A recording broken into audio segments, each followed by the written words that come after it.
한 주간 잘 지내셨어요? 제가 이게 우리 정선 집사님이 또 피아노 치시고 또 우리 집사님께서 기도하시고 이런 거 보면서요. 예배는 목사님이 혼자 드리는 것도 아니고 말씀을 준비했다고 제가 드리는 것도 아니구나. 우리는 함께 하는 거구나. 그런 걸 알게 되셨어요. 여러분, 정선 집사님이 제가 오늘 베드로 설교할 거는 잘 모르셨을 겁니다. 그런데 베드로의 불은 깊은 데로 그물을 던져라. 그거를 치시는 거예요. 제가 깜짝 놀랐어요. 베드로가 그랬잖아요. 밤새 예수님께서 베드로를 찾아오셨는데 밤새 고기를 잡았는데 하나도 못 잡았어요. 예수께서 찾아오셔서 깊은 데로 그물을 던져라. 그러니까 주의 말씀에 의지하여 깊은 데로 던지니까 고기를 그물이 찢어지도록 잡거든요. 그런데 베드로가 뭐래요? 나는 죄인이에요. 나는 죄인입니다. 나를 떠나소서. 그러니까 픽업 되잖아요. 그 자리에서. 그 부르는 장면을 딱 치고 또 우리 집사님께서는 또 빛으로 시작을 하시는 거예요. 기도를. 제 첫 빛이었거든요. 창세기 1장 1절에서 태초에 하나님이 천주를 창조하시니라. 빛이 있으라 하심에 빛이 있었고 여호와 하나님 보시기에 좋았더라. 그랬어요. 제일 처음에 만든 게 빛입니다. 빛. 무슨 빛이에요? 여러분이 알고 있는 빛은 무슨 빛이에요? 태양빛, 달빛, 별빛 이런 거잖아요. 우리가 알고 있는 빛은 그거예요. 그런데 그 태양과 달과 별은 넷째 날에 창조됩니다. 그럼 이 빛은 뭐냐고요? 오늘 말씀하셨던 그 가느다란 하나님의 빛. 계속 평생 가느다라면 안 돼요. 영광의 빛이 확 가느다랗게 시작하지만 늘려야 됩니다. 예, 그 빛이 확 쏟아지는 그 빛이 태양빛을 기도한 건 아니시잖아요. 이 빛이거든요. 하나님. 그래서 세상에는요 발광체가 없어요. 다 하나님의 그 빛 가운데 태양도 마찬가지로 반사체입니다. 그래서 마지막 계시록에 끝나는 건 뭐예요? 그때는요 해와 달과 별이 없어요. 그리스도 안에 있는 그 빛, 하나님께서 태초에 빛이 있으라 하셨던 그 빛만으로도 족하며 그 빛으로 가운데 우리가 그 영광의 빛 안으로 들어가는 겁니다. 근데 그렇게 기도해 주시고 얼마나 은혜로운지. 하나님이 그래서 우리는 우리의 삶을 온전히 모여서 하나님께 그냥 모든 성도 한 분 한 분 모여서 우리가 이 교회 주님의 한빛교회 성도로 꽉 묶여서 다 전제로 부어드리는 거구나. 그런 거를 알게 하셨어요. 그래서 더 감사하고 그렇습니다. 사도 바울이 그런 말 하죠. 너희는 우리가 이 세상의 삶만이 이것만이 다라면 이 세상 삶만이 인생만이 이게 다라면 죽음 후에 아무것도 없다면 너희가 가장 불쌍한 사람이라. 너희가 가장 어리석은 사람이라. 그렇게 말해요. 우리 가장 불쌍한 사람들인가요? 그런데 하나님은 그렇게 우리에게 말하시지 않죠. 너희는 행복한 자로다. 너보다 행복한 자는 없도다 그러세요. 우리는 여기에 이 땅의 삶을 위해서라면 여기에 굳이 앉아있을 필요 없어요. 더 열심히 나가서 일하고 더 열심히 나가서 돈 벌고 이 땅의 삶을 조금이라도 더 누리기 위해서 그렇게 살아야 돼요. 그런데 이 자리에 모여서 우리가 하나님을 예배하는 거는 하나님께서 우리 아까 찬송에도 있었지만 구원이 우리한테는 있기 때문이에요. 영원한 삶. 하나님께서는 헐문산에서 복을 선포하세요. 헐문산에서 복을 선포하시는데 그게 복이 뭐래요? 영생이래요. 영생. 영원한 삶이 있대요. 얘들아, 이 땅의 삶만이 다가 아니야. 영원한 삶이 있어. 그러시면서 우리를 불러내셨어요. 애굽에서. 어디죠? 애굽에서. 홍해를 건널 때. 애굽에서 부르셔서 홍해를 건널 때는요. 우리가 아무것도 안 해요. 잠잠히 여호와 하나님이 하실 일을 행하실 일을 보라 그러세요. 그래서 우리가 하는 거 아무것도 없어요. 하나님께서 우리를 다 혼자서 일하셔서 홍해를 가르십니다. 그 갈라놓은 길 그냥 간 거예요. 구원은 그런 겁니다. 하나님 손에 있어요. 여호와의 손에 있습니다. 나의 열심과 나의 노력과 그런 데 있지 않아요. 이렇게 시작된 구원은요. 이렇게 시작돼서 광야로 갖다 놓으시잖아요.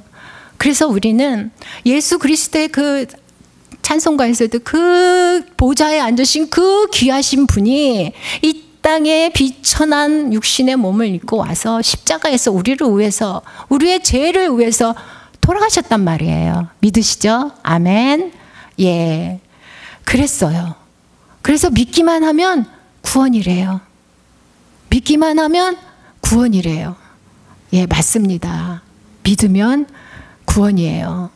그래서 믿어서 하나님께서 여호와께서 하나님께서 그 애굽에서 홍해를 건너게 해서 광야에 갖다 놓으셨단 말이에요. 그러면 40년은 뭐냐는 거예요. 왜 40년 동안 광야에서 그렇게 헤매며 다녔냐. 그게 뭐냐는 거예요. 그게. 그래서 오늘 베드로가 그런 당부를 하는 거거든요. 그 광야는 지금 우리의 시대로 말하면 교회거든요. 그래서 우리는 주님의 한빛교회에서 이렇게 모여 있어요. 어떤 사람은 더 빠를 수 있고요. 어떤 사람은 늦을 수 있고요. 쟤는 맨날 왜 저래? 쟤는 맨날 왜 저래?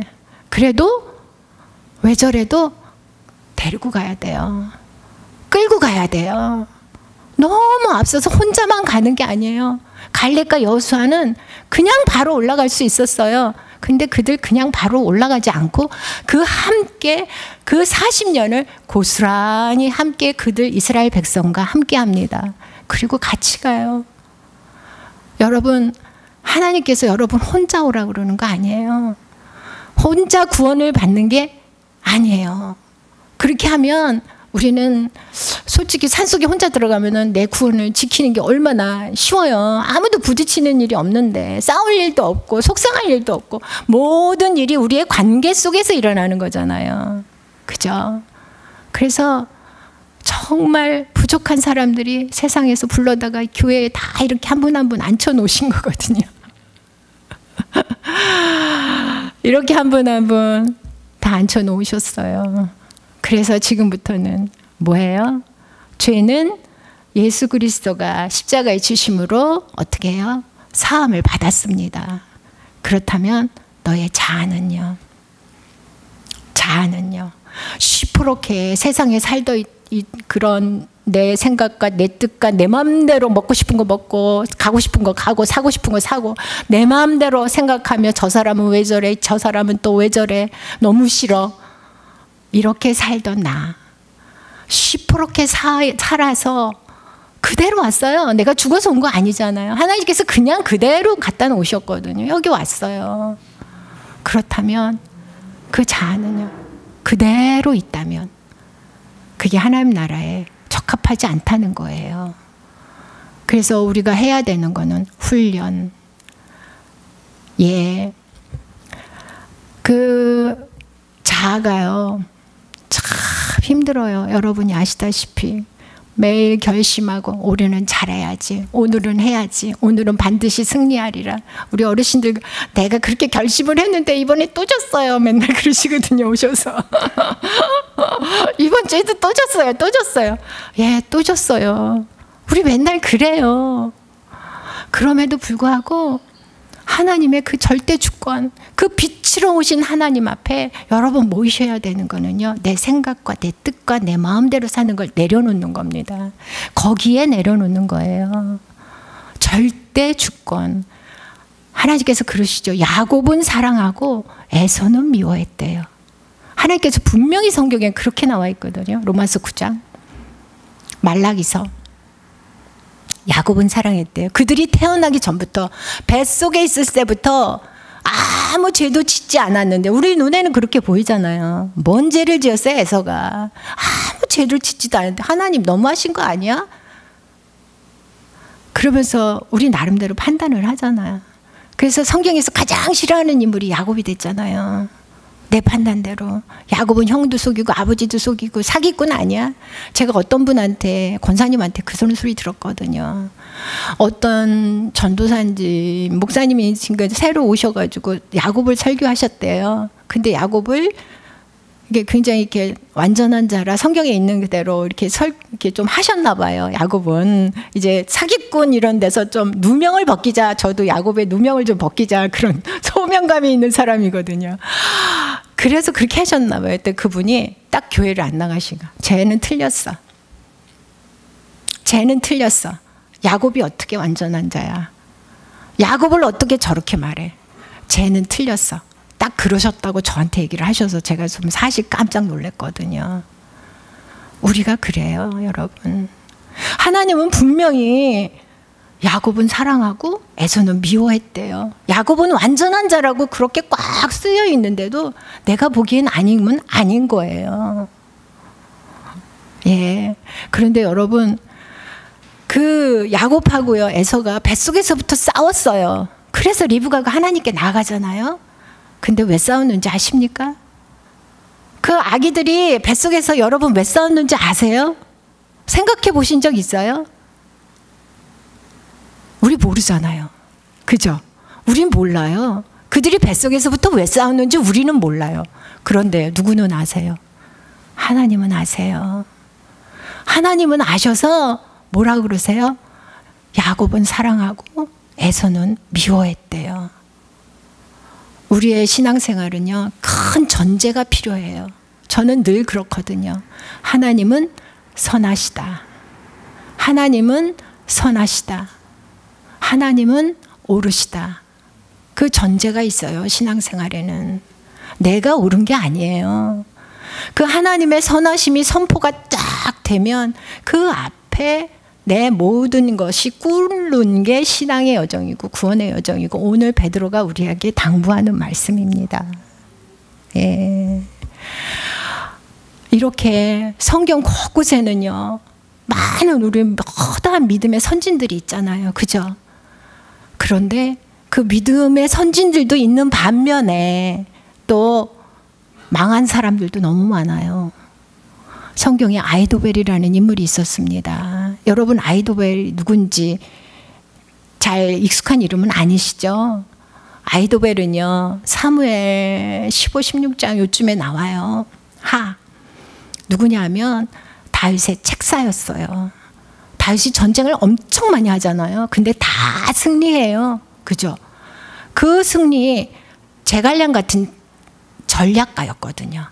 책사였어요. 그래서 다윗을 항상 승리를 이끈 사람이 아이도벨이에요. 그런 책사예요. 그런데 이 사람이 어떻게 하느냐?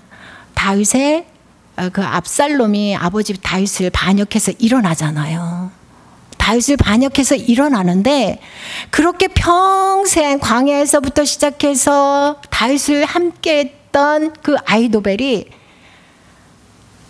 딱 압살롬의 편에 섭니다. 그래서 이 압살롬이 어떤 사람인지 그 국민들이 다, 아니 백성들이 다 알 거 아니에요. 백성들이 다 아니까 아이도벨이 압살롬 편에 딱 서니까, 길롯 사람 압살롬 편에 딱 서니까 많은 사람들이 그때서부터 압살롬한테 더해지는 거예요. 저런 사람이 저기 섰네? 저 사람이, 그 책략가가 저기 섰네? 그러면 혹시 저기가 다음 대세? 막 이렇게 돼서 줄을 서는 거예요. 아이도벨이 쓰니까 많은 사람이 더해지기 시작해요. 그런데 이 아이도벨이 누구였느냐? 아이도벨은 그렇게 다윗이 소리를 들어요. 아이도벨이 반역해서 손을 들어서 누구의 편에? 압살롬의 편에 섰다, 이 소리를 들어요. 그러면서 다윗이 바로 기도합니다. 하나님, 저 아이도벨의 계략, 전략, 계획이, 전술이 망하게 해주세요. 어리석게 해주세요. 다윗은 알았거든요. 그게 얼마나 그 사람이 뛰어난지를. 그렇게 기도합니다. 아이도벨은 왜 그랬느냐? 그럼 사람은 다 이유가 있어요. 이유가. 자기 나름대로의 이유가, 정당한 이유가 있습니다. 그게 뭐냐? 아이도벨은 밧세바의 할아버지였습니다. 밧세바 할아버지였어요. 그래서 그 밧세바 사건, 우리아의 죽음의 사건을 옆에서 본 거예요. 옆에서 지켜봤습니다. 그가 지켜본 거는, 그래서 지켜봤기 때문에 자기 생각에 뭐예요? 다윗은 X인 거예요. 아닌 거예요. 그래서 그렇게 오랜 세월 동안 함께 했던 그 다윗을 배반하고 압살롬의 편에 섭니다. 압살롬의 편에 서요. 그런데 이 다윗이 또 후세라고요. 자기의 그런 신복 중에 하나를 이렇게 스파이로 보내거든요. 스파이를 들여보내요. 전략 회의하는데. 그래서 전략 회의, 요즘에 제가 얼마 전에 TV를 봤는데 스파이 로봇이라고 본 거예요. 참 그렇더라고요. 뭐냐면 문어를 탐구하려면 문어는요 정말 문어처럼 만들더라고요. 똑같이. 그리고 향유고래를 만들면 정말 향유고래처럼 만들어서 로봇을 만들어서 그렇게 스파이 로봇이라고 그러더라고요. 그래서 그들의 실상을 우리가 알 수 없는 그것을 걔들이 다 촬영해서 알려주더라고요.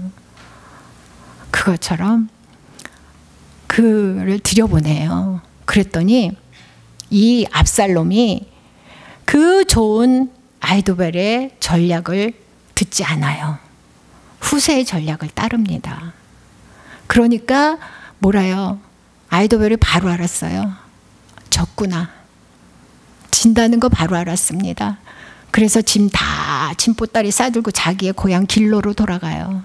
그리고 가서 어떻게 하는 줄 아십니까? 여생을 편히 살았더라가 아니고요. 자살해요. 예.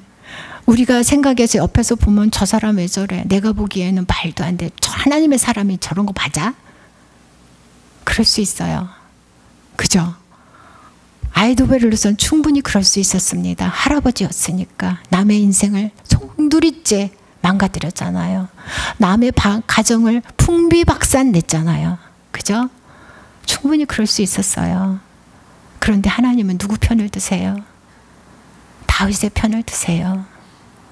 여러분, 이런 분이 하나님이세요. 그렇다면 왜 그러셨을까? 이런 분이 우리가 이해할 수 없는 부분들이 너무 많은 하나님이신 거예요. 그래서 너희는 호세아가 그래요. 하나님을 알되 힘쓰알라. 그러면은 하나님 편에 설 수가 없다. 영생은 하나님과 그의 보내신 자를 아는 거다. 아는 거 어떻게 아는 거? 야다. 그래서 정말 부부가 속속들이 아는 거를 아는 거라 그래요. 그냥 대충 TV에서 화면 막 이렇게 해서 탤런트 알듯이 아는 그런 게 아니고요. 속속들이 아는 거. 그래야 하나님 편에 설 수 있어요. 하나님 편에 서시는 여러분들 되시기를 주님의 이름으로 축복합니다. 예, 오늘의 베드로도요. 죽음을 코앞에 두고 있습니다. 그는 그리고 자기가 어떻게 죽을는지도 알아요. 요한복음 21장에 보면 예수께서 말씀해 주시거든요. 다 베드로의 죽음을.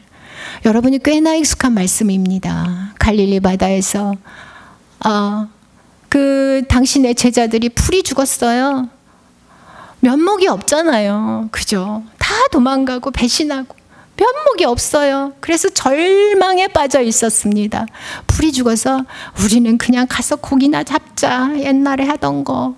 그리고 갈릴리 바다에 모여서 자기들끼리 모여서 아무도 말이 없습니다. 고기 잡는 거예요. 그렇게 고기를 잡는데 예수께서 오셨습니다. 예수께서 오셔서 하시는 말씀이 조반을 차려주고 나서 이제 베드로를 따로 부르시는 거예요. 그러면서 물어보세요.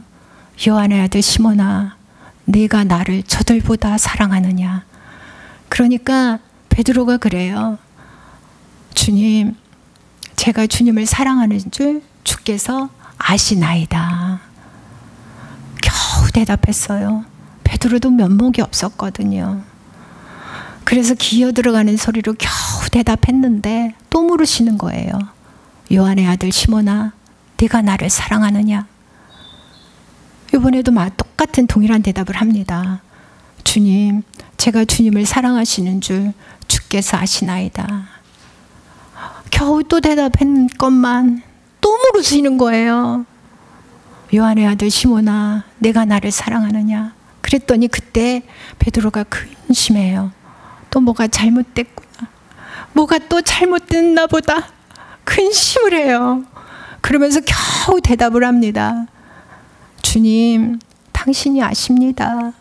제가 사랑하는 줄 저는 잘 모르겠어요. 그런데 당신이 아십니다. 그렇게 말해요. 베드로가 변했습니다. 옛날 같으면요. 아니 하나님 당근이죠. 제가 주님 제일 사랑하는지 몰라서 물으세요. 제가 제일 사랑합니다. 당당하게 말했을 베드로였어요. 근데 지금 그렇지 않아요. 예수를 3번 부인하고 베드로가 예수님과 눈이 마주칩니다. 눈빛을 봤어요. 예수님의 눈빛을. 그리고 밖으로 나와서 통곡해요.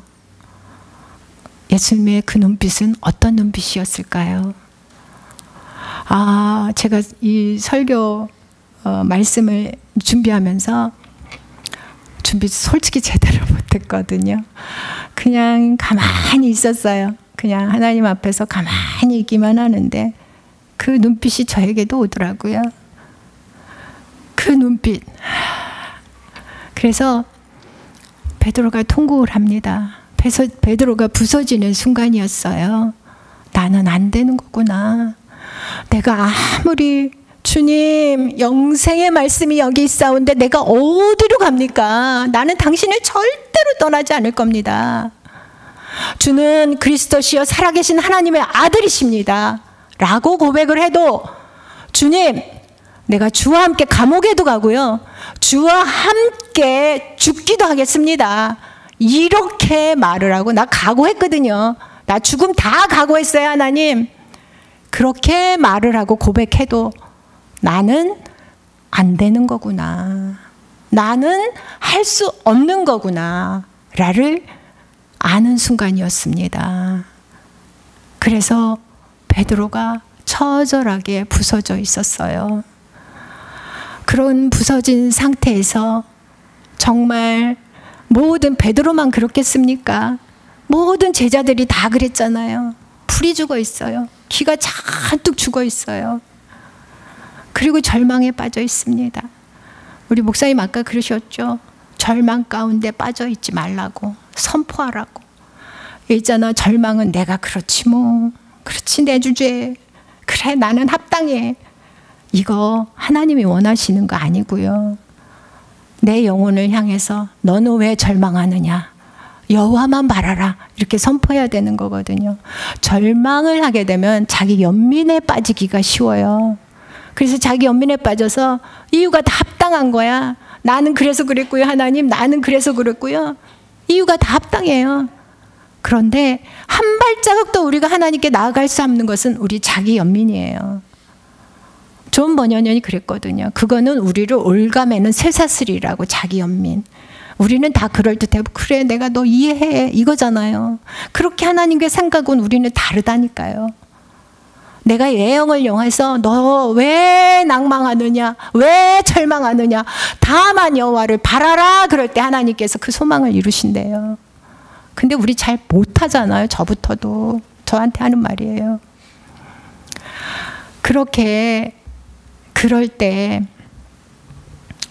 그 자기 연민에 빠지는 게 가운데에서 우리를 건질 수 있는 거거든요. 우리는 내가 못하는 이유, 안 하는 이유, 이렇게 사는 이유를 100만 가지도 더 될 수 있어요. 그죠? 근데 거기에 주저앉는 건 신앙생활이 아닙니다. 베드로가 오늘 말씀 좀 띄워주실래요? 10장 10절 다 같이 읽으실게요. 그러므로 형제들아 더욱 힘써 너희 부르심과 택하심을 굳게 하라. 너희가 이것을 행한즉 언제든지 실족하지 아니하리라. 11절 이같이 하면 우리 주 곧 구주 예수 그리스도의 영원한 나라에 들어감을 넉넉히 너희에게 주시리라. 넉넉히 주신대요. 겨우 들어가지 않는데요. 어떻게 하며? 부르심과 택하심을 굳게 하래요. 아, 부르시면 됐지 택하시면 또 뭐야. 그런 말 있잖아요. 성경 마태복음에 있죠. 청한 자는 많은데 택하신 자는 적다라는 말씀이 있어요. 그 청한 자가 부른 자거든요. 아, 그럼 부른 자에서 끝나는 게 아니란 말이야? 이렇게 돼요. 그죠? 우리는 하나님께 부르셔서 이 광야라는 곳에 갖다 놓으셨습니다. 죄인은 사해졌어요. 근데 자아는요, 그게 택하심입니다. 자아의 훈련, 하나님의 절대 주권 앞에 무릎 꿇는 훈련. 내 생각은 아무리 옳아도 하나님이 그렇다면 내 생각 꺾고 하나님 생각에 무릎 꿇는 거. 그래도 하나님은 순종이 제사보다 낫다 그래요. 사울의 눈에 보기에 모든 건 너무 좋았어요. 너무 아까웠어요. 다른 것 때문에 남긴 것도 아니고 하나님께 드리려고 남긴 거예요. 근데 사울은 어떻게 돼요? 예, 하나님이 그런 분이시라니까요, 여러분. 여러분의 생각과 나의 생각과 하나님 다르세요. 그래서 우리는 하나님을 알되 힘쓰알라. 그것을 오늘 베드로가 우리에게 당부합니다. 17절. 자, 읽으실게요. 시작. 지극히 큰 영광 중에서 이러한 소리가 그에게 나기를 이는 내 사랑하는 아들이요 내 기뻐하는 자라 하실 때에 그가 하나님 아버지께 존귀와 영광을 받으셨느니라. 18절. 이 소리는 우리가 그와 함께 거룩한 산에 있을 때 하늘로부터 난 것을 들은 것이라. 19절. 또 우리에게는 더 확실한 예언이 있어 어두운 데를 비추는 등불과 같으니 날이 새어 샛별이 너희 마음에 떠오르기까지 너희가 이것을 주의하는 것이 옳으니라. 20절. 먼저 말 것은 성경의 모든 예언은 사사로이 풀 것이 아니니 예언은 언제든지 사람의 뜻으로 낸 것이 아니요 오직 성령의 감동하심을 받은 사람들이 하나님께 받아 말한 것임이라. 아멘. 자, 17절, 18절에서 말하는 사건은 무슨 사건이에요? 변화산 사건이에요. 여러분 다 아시죠? 지금 저 변화산은 어딘지 신학자들마다 의견이 분분해요. 어딘지 몰라요. 아직도 정확히. 그런데 저 변화산은 누구만요? 요한, 야곱, 베드로 3명만 데리고 올라가셨어요. 예수님께서. 그래서 그들이 목격한 거예요. 근데 예수님께서 그래서 베드로가 목격을 하지 하늘이 열리고 모세가 내려오고요. 엘리야가 내려온 거예요. 그리고 예수님께서 그 모습이 변하셨어요. 자기들이 평소에 보던 모습이 아니고 확 변하셨어요. 그래서 변화산 사건이거든요. 예수 재림 때에 재림의 예수를 본 겁니다. 너무 좋은 거예요. 베드로가 다 근데 저기 이제 속세로 내려가고 싶지가 않았어요. 그래서 예수님 여기가 좋사오니 여기다 초막셋을 지어서 하나는 모세, 하나는 엘리야, 하나는 그래도 자기들 집은 안 짓더라고요. 그렇게 여기서 살아요. 그런데 예수님이 안 된대요. 그리고 말하지 말래요. 그 말하지 말라는 그 말을 베드로가 죽기 일보 직전에 베드로는요. 제가 그 예수님의 말씀대로 베드로의 죽음을 알려주시잖아요.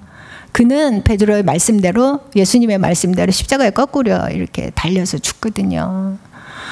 그래서 베드로가 그렇게 자기가 어떻게 죽을 줄도 알아요. 여러분 십자가에 거꾸로 매달려 돌아가실 분 없잖아요. 그죠? 우리에게는 없어요. 근데 베드로는 그 죽음을 본인이 알아요. 예수께서 말씀해 주셨기 때문에. 근데 그 죽음을 베드로는 알고 있음에도 불구하고 우리한테 이런 말을 하는 거예요. 내가 그런 것까지 봤어. 그때 하늘이 열렸고 모세가 왔고 엘리야가 왔고 예수님이 변하셨어. 그런데 내가 그것까지 목격한 내가 예수를 부인했어. 예수를 부인했어. 여러분 요즘에 천국 간증 얼마나 많아요. 여기 천국 갔다 오신 분 있으세요? 없잖아요. 영성이 깊으신 분 없는 것 같아요. 저를 비롯해서. 근데 베드로가 괜찮대요. 괜찮대요. 그렇게 영적인 은사가 많고 그거 중요하지 않다는 거 아니에요. 어떤 특별하신 분한테 하나님께서 그렇게 특별 계시하십니다. 너무 중요해요. 영광이죠. 그런데 없어도 괜찮대요. 없어도 괜찮아 얘들아. 내가 그런 거 다 경험하고 예수의 그 병 고치는 거 모든 기적을 한두 번 본 게 아니야. 근데 내가 예수를 부인했어. 그런 내가 예수를 부인했어. 그거보다 더 중요한 게 있어 얘들아. 19절 한번 띄워주세요. 더 중요한 게 있어. 그게 뭐래요? 더 확실한 예언이 있어. 어두운 데를 비추는 등불과 같으니 날이 새어 샛별이 너희 마음에 떠오르기까지 너희가 이것을 주의하는 것이 옳으니라 그러세요. 어떻게 해요? 우리의 지금 어둡고 혼탁한 세상, 어떻게 살아가야 될지 모르는 이 세상 속에서 내 발의 등이요 내 길의 빛이라. 이것만이 우리의 빛 되시고 우리 집사님 기도처럼 이것만이 우리의 등불이 되어주고 어두운 데를 밝히는 등불이 되어주시고 그러다 보면 내 마음에 여러분 영이 아니에요. 영에 샛별이 뜬다 이거 아니거든요. 샛별이 영에 뜬다 혼에 뜬다 이거 아니고요. 마음에 뜬다요. 마음에. 우리의 마음에 샛별이 뜬답니다. 결국은 저 소리가 무슨 소리냐면 주만 바라라. 오늘의 물처럼 잠잠히 주만 바라라. 그 소리거든요. 그러면서 성경은 사사로이 니들 뜻대로 풀지 마. 니들 생각이 옳은 대로 해석하지 마. 그런 거 아니야. 성경은 단 한 자도 사람의 손으로 쓰여진 거 아니야. 성령의 감동으로 하나님께서 직접 쓰신 거야. 그러니까 니들 사스러 풀지 마. 그런 당부를 하고 있는 겁니다. 요즘에 얼마나 미혹이 많아요. 얼마나 미혹이 풀어지고 있습니까? 미혹이 다 풀어지면 그때 적그리스도가 온다 그러더라고요. 그리고 뭐가 옳은지 뭐가 그런지 우리 잘 몰라요. 그래서 지금은 그거 아세요? 사탄교회 있는 거 아시죠? LA에 있거든요. 그 사탄교회 그 최고의 그 뭐라 그래야 돼요? 그 제사장이라 그래야 되나? 사탄교회. 그 사람은요. 예배를 어떻게 시작하시는지 아십니까? 거기서 예수 그리스도를 놓고요. 거기에 침 뱉으면서 예배 시작해요. 예수한테 침을 뱉고 그리고 막 주문을 외잖아요. 그러면 그 염소 뭐 이렇게 무슨 그 염소 뿔 같은 거 막 이런 거 달아놓고 하잖아요. 거기에 불들이 있잖아. 불들이 축축축축축축 들어온대요. 주문 하나 외우는데. 여러분 이거 믿으십니까? 사탄도 그러거든요. 그래서 미혹의 시대예요. 기적과 이룩이 여기저기서 너무 많이 일어나는 거예요. 그래서 그것을 따라간대요. 여러분 사람들이 바보가 아니에요. 이단에 빠지는 거 쟤들은 왜 저래? 여러분 그 사람들 바보 아니에요. 그걸 봤기 때문에 그래요. 그 모습을 봤기 때문에 그래요. 우린 여기서 아무것도 안 보이잖아요. 근데 그걸 봤기 때문에 그래서 이단에 빠지고 사탄에 빠지는 겁니다. 그런 거 아니래요. 베드로가 우리한테 마지막 당부를 총력을 다해서 하는데 그런 거 아니래요. 말씀이랍니다. 바랄 수 없는 중에 바라고 보이지 않지만 보는 것처럼 나갈 수 없지만 나가고 믿을 수 없지만 믿고 보이는 거 따라가는 건 너무 쉬운 거잖아요. 우리 신앙의 여정은 그렇게 쉬운 게 아닙니다. 마가복음 16장 1절에서 3절까지 보면 세 여자가 나옵니다. 누구냐? 막달라 마리아, 야고보의 어머니 마리아, 그리고 살로메. 이렇게 세 여자 나와요. 살로메는 여기 딱 한 번 등장하거든요. 숨겨져 있어요. 역사 속에 숨겨져 있다가 여기 한번 딱 등장해요. 우리는 다 숨겨진 자들이에요. 뭐가 특별히 할 게 없잖아요. 그렇다가 역사 속에 한번 딱 등장하면 얼마나 영광이겠습니까? 이 세 여자가 뭐를 하느냐?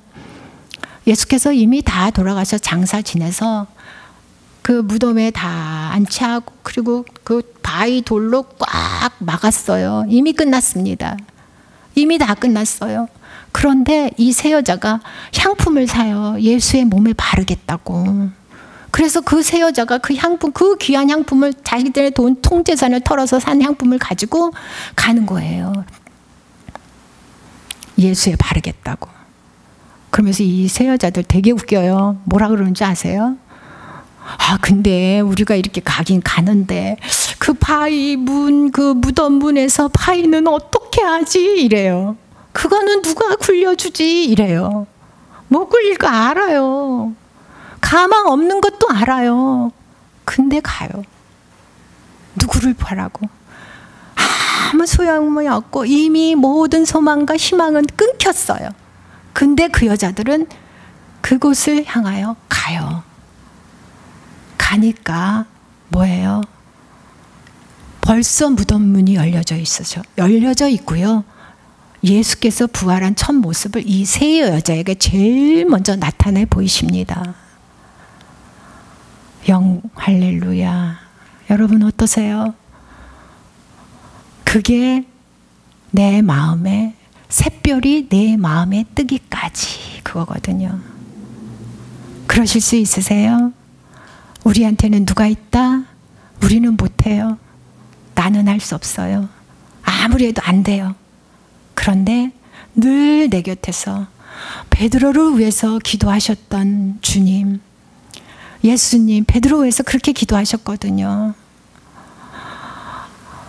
그 주님이 베드로와 함께 하셨던 그 주님이 우리와 함께 하십니다. 나는 못하지만 내가 주만 향하고 주만 바랄 때 그분께서 행하십니다. 이제 내 열심 내 노력으로 여러분, 그거 제가 제일 많이 살아본 사람이에요. 1년 동안 뼈를 갈아 넣었습니다. 근데 10월에 가장 힘들었거든요. 온몸이 부서지는 것 같은데 진짜 부서졌습니다. 알게 됐어요. 아니구나. 내가 하는 거 아니구나. 내가 아무리 노력하고 아무리 뼈를 갈아 넣어도 우리는 이미 부른 바 된 사람들이기 때문에 하나님의 법대로 살면 안 되는 거구나. 그분의 행하심을 바라봐야 되는 거구나. 그거를 알게 하셨습니다. 요즘에 제가 기도실에 들어가면 하는 말, 하나님 저는 아무것도 아닙니다. 그 고백만 해요. 지난주에 저 설교한 거 우리 믿지 않는 우리 같이 일하는 친구한테 보냈거든요. 했더니 하나도 보지 않고 뭐라 그러냐면, 전도사님 거기선 그렇게 설교할 때는 잘 웃으면서 여기서는 왜 안 웃어? 이러는 거예요. 깜짝 놀랐어요. 1년 동안 제가 웃음을 잃었습니다. 엄청 웃었거든요. 깔깔깔깔. 너무 웃어서 그만 좀 해 이럴 정도로 웃었는데 1년 동안 제가 한 번도 안 웃었더라고요. 웃음을 잃었어요. 내가 그 기쁨을 다 빼앗겼구나. 그거를 알게 하셨습니다.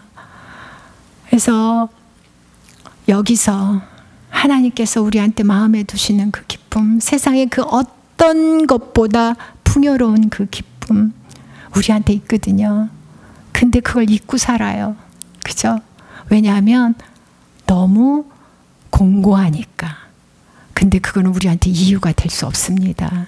그죠? 예.